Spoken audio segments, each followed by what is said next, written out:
Good morning, Ian Crouch with your 8:30 Hunter News update. Fire and Rescue New South Wales says specialist investigators from Sydney will work with forensic police to determine the cause of a building fire at Mayfield. Firefighters and police remain at the scene of the fire at Hunter Valley Whitegoods on Denison Street this morning.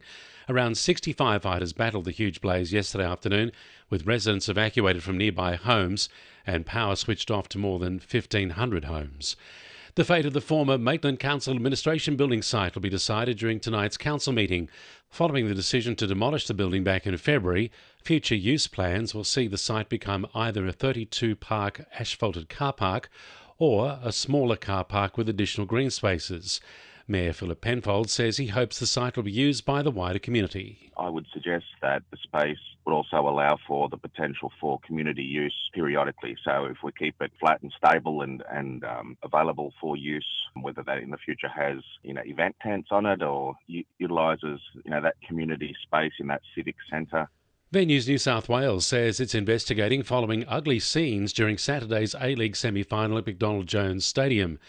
The Herald says a number of people in Bay 9 reported being hit with golf balls, drink bottles and sprayed with cups of beer by fans from the Sydney FC away section in Bay 10 after Eli Adams scored the Jets' equaliser during the dying seconds of extra time.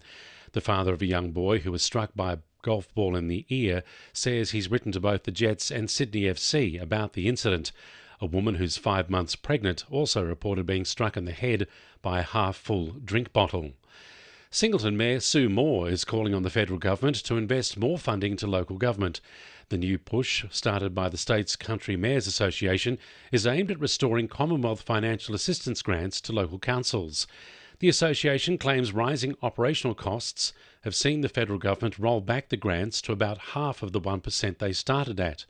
Mayor Sue Moore says the campaign will provide funding for councils most in need. Initially, the grants have dwindled to next to nothing grant opportunities, or sometimes the grant opportunities, particularly for smaller councils, are dollar for dollar, which really counts the smaller councils out being able to find large dollars without actually going into loans to actually match any grant funding.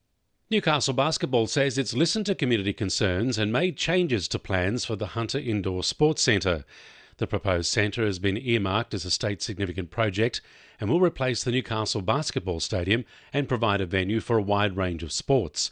Local residents have voiced concern about the location of the proposed centre on Wallara Oval, New Lambton, and the loss of valuable green space. Newcastle Basketball says they've incorporated further landscaping and tree planting, along with updated architectural, flooding and traffic management changes. More than 70 volunteers from the Hunter and Central Coast have been recognised for the New South Wales Rural Fire Service. The recipients collectively represent more than 1,100 years of dedicated service, including 9 volunteers from Swansea. Swansea MP Yasmin Catley says it's an honour to recognise the recipients. Being acknowledged for your volunteerism is incredibly important, and being acknowledged by your nation, your national government and your state government is really quite something.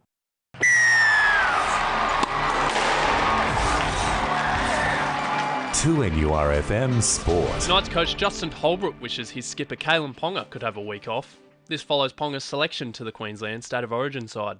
Holbrook says he deserves his number 1 spot in the side. I think he's such a good player that we don't want to limit what he does and when he does it. He's just got the freedom to see where he's needed to inject himself, and he's doing such a good job of that. Meanwhile, in Union, the Hunter have broken their almost decade-long title drought before the Australian Rugby Shield. Coach Jamie Lynn believes his players should have a strong feature in the Cockatoos squad. He says there will be a host of players among that side. And Tamworth horse trainer Stephen Meyer has been remembered as a kind and true horseman. The 71-year-old passed away from injuries sustained after a horse's kick in the back at the Scone Cup.